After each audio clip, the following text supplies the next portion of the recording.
어그멘티드 섀도우, 그러니까 한글로 알기 쉽게 설명하자면 그림자 증강현실이라고 합니다.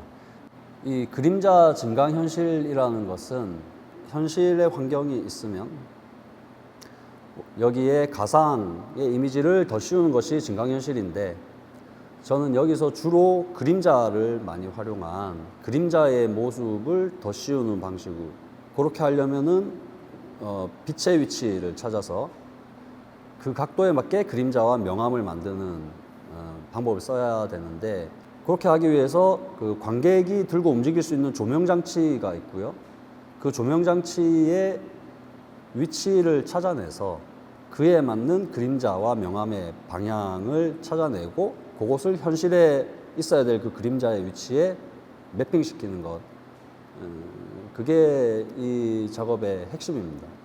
그래서 그 관객께서는 조명장치를 들고 움직이시면서 그 그림자의 각도, 크기, 모양 같은 것이 바뀌게 되는 거고요. 주로 저는 그 그림자 속에서 여러 가지 모습들, 그리고 여러 가지 이야기들을 그림자 사이사이에 숨겨 놓는 겁니다. 그러면은 관객께서는 빛을 들고 움직이시면서 그림자의 변화와 함께 그 안에 들어있는 이야기를 찾아내시는 식으로 그렇게 작품을 진행해 오고 있습니다. 이 그림자가 증강현실에서 저한테 중요한 이유는, 보통 증강현실이나 가상현실이라고 하면은 보통 좀 기계적이고 또는 너무 오락적이거나 좀 차가운 느낌 같은 느낌을 주는 게 특징입니다, 사실. 그런데 그림자로 증강현실을 만들면은, 그림자라는 것이 원래 우리가 평소에 느끼는 게 좀 감성적이고요, 서정적이고 시적이고 또 마술 같고 신비하고 어떨 때는 심지어 영적이기도 합니다.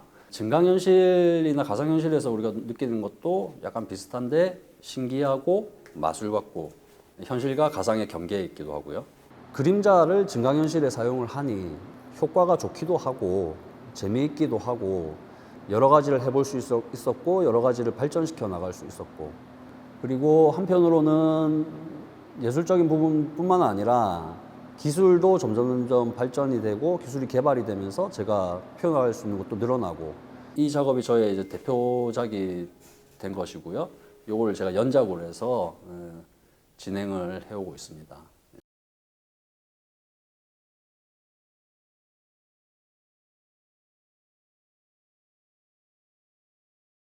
요번 작품의 최대 장점은 몰입 환경입니다.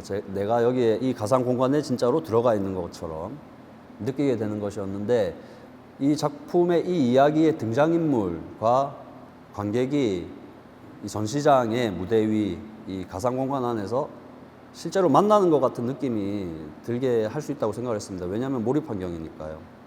이 입체가, 이 등장인물이 정말로 내 앞에 서 있는 것처럼, 그게 이제 제일 장점이었고 그걸 잘 살려야 됐었죠. 그래서 이 등장인물들이 관객을 쳐다보고 눈을 맞추고 관객에게 몸을 돌리고, 그리고 관객에게 손짓을 하면 관객이 다가가게 되고, 그래서 관객이 자기의 빛을 나눠준 것, 내 것을 저 사람한테 주는 거죠. 이렇게 되면은 실제로 만난 것 같은데 더 교감이 되는 것처럼 느껴지게 될 것이고, 그거가 또 중요한 감동의 중요한 지점이 될 거라고 생각을 했습니다. 예. 그래서 그런 부분을 신경 쓰면서 만들었습니다.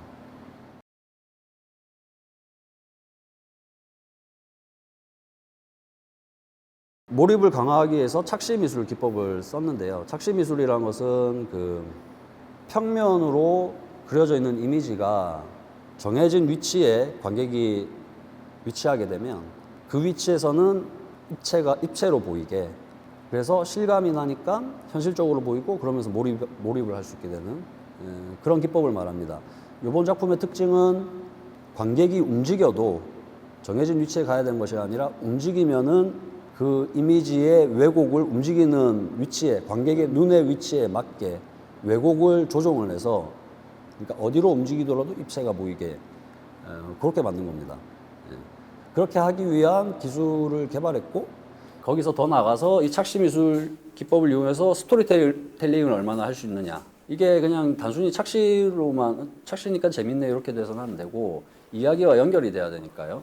이야기도 이 착시의 즐거움을 느낄 수 있게 이야기가 같이 연동되도록 만든 겁니다. 그래서 이야기가 평면이었던 그림자가 점점 입체가 되어 간다는 내용으로 이야기를 만든 것입니다.